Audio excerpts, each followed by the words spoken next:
Welcome back, everybody. It's Zach here, bringing you guys another fantasy football video. This one I'm going to be going over about 7 quarterbacks that I think have the potential to be breakout candidates in 2024. I'm going to highlight 3 guys specifically that I'm actually expecting to break out and that I really do expect big things from, and then I'll highlight 4 more guys that I think have a really good shot at breaking out and being super fantasy relevant this season.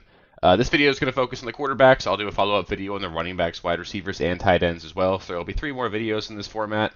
We'll mix in some mock drafts and other stuff in between so you guys don't get overwhelmed with just the same sort of video format going forward. But it's fun sort of looking at these. Generally, the league-winning assets are generally the guys that sort of take that huge step forward that we didn't necessarily see coming, guys that perform at a higher level than anything we've ever seen before. So these are all guys that have opportunities to be legitimate league winners, and it's really fun sort of trying to take a stab at taking a guess at what those guys are going to be this season. So it's a lot of fun making this video. It'll be a lot of fun making the future ones as well, and I'm really excited for it. So yeah, with that, let's just get into the first quarterback here.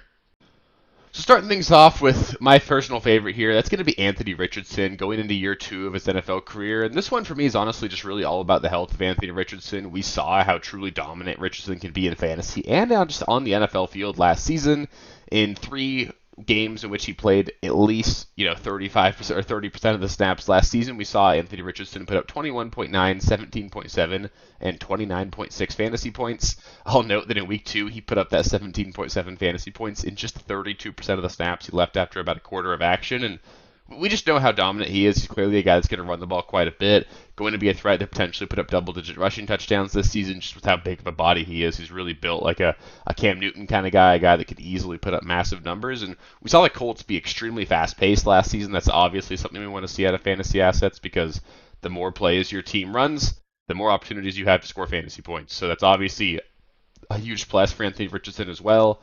On top of that, the Colts have only added to their wide receiver room. They retained, obviously, their big name guy, Michael Pittman Jr., signing him to an extension. Josh Downs should be entering year 2 here. I expect bigger things out of Josh Downs this season than what we saw last season, and I think Josh Downs is actually a really good player. And then on top of that, they drafted Adonai Mitchell in round 2 of the NFL draft year. He's a good player, someone I expected to be relatively useful for Richardson as well this season. And on top of that, we haven't even seen Anthony Richardson play with Jonathan Taylor yet. This offense should be firing on all cylinders, and if Anthony Richardson can take any sort of step forward as a passer, he's going to be an absolute monster for fantasy this season. And this guy really is the limit here. We know he's going to be a guy who could easily rush for 800 rushing yards, 10 touchdowns is certainly something Anthony Richardson could do. And on top of that, we don't even really know what that ceiling is going to be from a passing standpoint. It was sort of hit or miss in the couple games we saw last season, but I would only expect him to be better this season. And if there's going to be a ton of volume, if they're going to air it out more than we're anticipating, there's going to be a lot of opportunity there for him. So if you told me that Anthony Richardson finishes this season as the quarterback 1,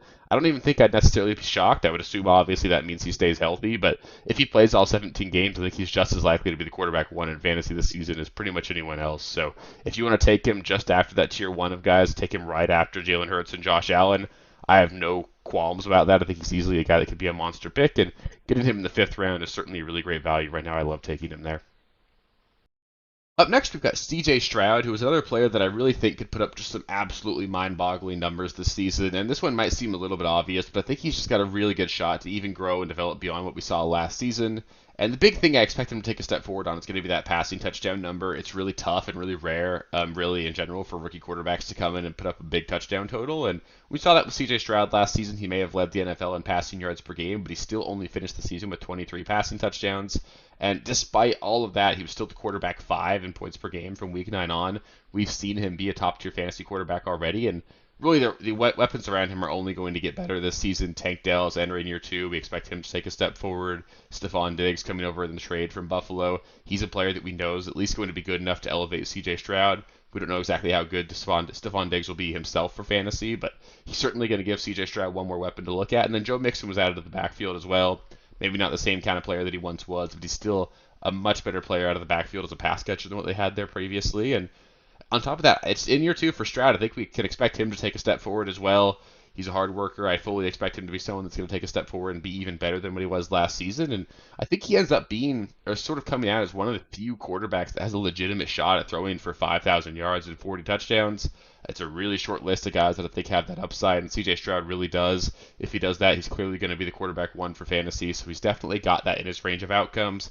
He started out as my quarterback 3 so far in my projections, so certainly someone that I'm super excited about. It's just going to be a matter of where his ADP is. I know people are super excited as well, just like I am, so it'll be interesting to see when drafts come around really exactly how high we want to take him here, but I think taking him at the end of round 3 and getting in round 4 is perfectly reasonable right now.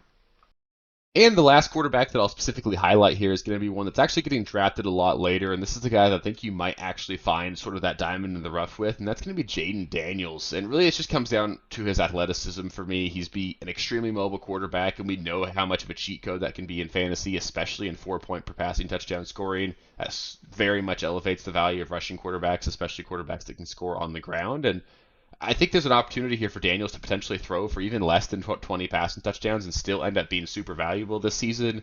He's got plenty of weapons around him. We know Terry McLaurin's a really great wide receiver. Jahan Dotson's a talented guy. They've got Eckler and Brian Robinson out of the backfield.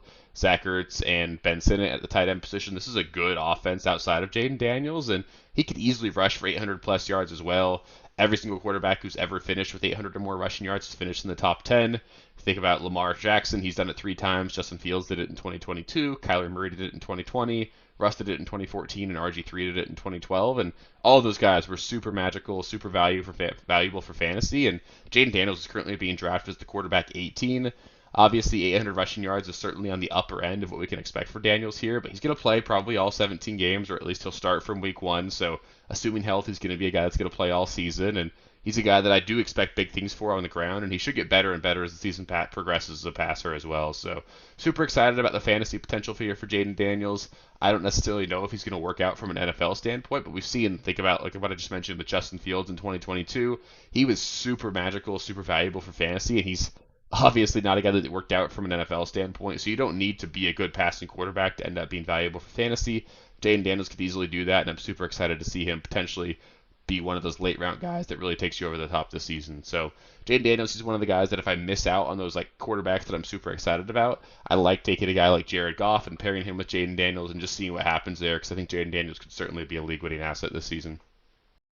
Next, I just wanted to mention 4 other quarterbacks that almost made this list but didn't quite, so I'll just highlight these guys really quickly. I'll start things off with Jordan Love. He just didn't make this list because I sort of think he broke out already last season, finishing second in the NFL in passing touchdowns, but I do think Jordan Love's a legitimately really talented player. He's got really great weapons around him that should all take steps forward as well. Jaden Reed should only get better. They had 2 rookie tight ends that should improve as well. On top of that, I fully expect Christian Watson to at least hopefully play a few more games this season, so there's a lot of reasons to be excited about the Packers offense in general, and Jordan Love's basically going into year 2 of being a starter here. So Love's got a shot to take a huge step forward. After that, Kyler Murray, he's someone I wanted to highlight. A breakout's tough to say here for Kyler Murray because we've seen him perform at a really high level before, so that's why he didn't make this list. But he's a guy that I really do think has a shot to be a top 5 quarterback. He was on that list of quarterbacks that have rushed for 800 plus yards in their career so far, and he could easily do it again. He's 2 years removed from the ACL injury, so we should expect to see him back to full health. And on top of that, it's possible here that he's got the best supporting cast of weapons that he's ever had. Obviously, he had DeAndre Hopkins and all that previously, but Trey McBride's a tight end that I think could easily end up being one of the best tight ends in the NFL. Marvin Harrison, even though he's a rookie, could easily be a top 10 wide receiver at this point. And then obviously Zay Jones, Michael Wilson, Greg Dortch. There are some good weapons around him here, on top of James Conner and Trey Benson out of the backfield. So a lot to be excited about for Kyler Murray. I think he's one of the best values in the draft right now, and if you end up taking him in the 7th round, I think you'll be really set there. After that, one more player I wanted to mention, and he actually almost did make a specifically get highlighted, and that's going to be Will Levis. I'm not necessarily sure if Will Levis is going to work out, so that's why I didn't really want to highlight him here, but he's definitely set up and surrounded with successful options here. Brian Callahan coming over from the Cincinnati Bengals. It's going to make this a much more pass-happy offense. Should make them just a more friendly offense in general for the quarterback to work in. And they've really beefed up their wide receiver room. They obviously held on to DeAndre Hopkins from last season. They signed Calvin Ridley to a 4-year extension or a 4-year deal on free agency and also added Tyler Boyd. They also brought in Tony Pollard, a capable pass catcher as well. They're going to throw the ball a lot in this offense, and just from what I've seen from Will Levis on tape, he's certainly a guy that I've seen flashes of brilliance from, and we've obviously seen a lot of lows from as well. So it's just going to be a matter of whether or not he can put it all together, but he's also just a really good athlete. He could easily add 300 to 400 rushing yards on the ground, potentially score 4 times on the ground as well, and that's going to give him a really nice floor there. And if he ends up panning out as a high-end quarterback, he could easily be one of the quarterbacks that shocks us and ends up leading a really good offense. And lastly, I've mentioned one more rookie quarterback. That's going to be Caleb Williams. He's just another guy that's super set up for success. We haven't really seen rookie quarterbacks come in and put up big fantasy numbers before, so that's not why I'm necessarily expecting it. But We also haven't seen rookie quarterbacks come into a situation with three arguably wide receiver one caliber wide receivers, a good tight end, and a good pass catching running back. So there's a lot to be excited about for Caleb Williams. I think we'll see an actually modern offense in Chicago this season, and everything's set up for Caleb Williams to succeed. The real knock on him is just historically speaking, non-mobile quarterbacks don't end up being super great for fantasy in their rookie season, but it's possible that Caleb Williams breaks the mold there. So that'll do it for the breakout quarterback video. Up next, I'll highlight some running backs that I expect to break out in 2024, and we'll also follow that up with wide receivers and tight ends. So a lot of fun making these videos. If you guys have any other quarterbacks I didn't mention, feel free to let me know in the comments. I'm happy to give you guys my opinion on those guys. Anything you disagree with as well, let me know in the comments. It's always just super fun going back and forth and interacting with you guys there. And it's going to be a lot of fun going forward as well. We're going to keep putting out videos over the course of the off season, a couple a week until we get towards the actual regular season. Then we'll ramp it up to even more. We'll go to 3 or 4 a week during the regular season. So it's going to be a lot of fun. If you guys want to make sure you don't miss any of that future content, just make sure you subscribe to the channel. I know a lot of you guys already are, but if you haven't already, I've got a goal of hitting that 1,000 subscriber mark by the start of the NFL season. We're at 990 right now, so I'm sure we'll hit it here pretty soon, but it's been a goal of mine for a long time. So if you haven't subscribed already, just help me out and give me that subscription. It's a lot of fun and really appreciate all you guys. So that being said, I want to thank you guys for watching, and I'll catch you next time. Peace.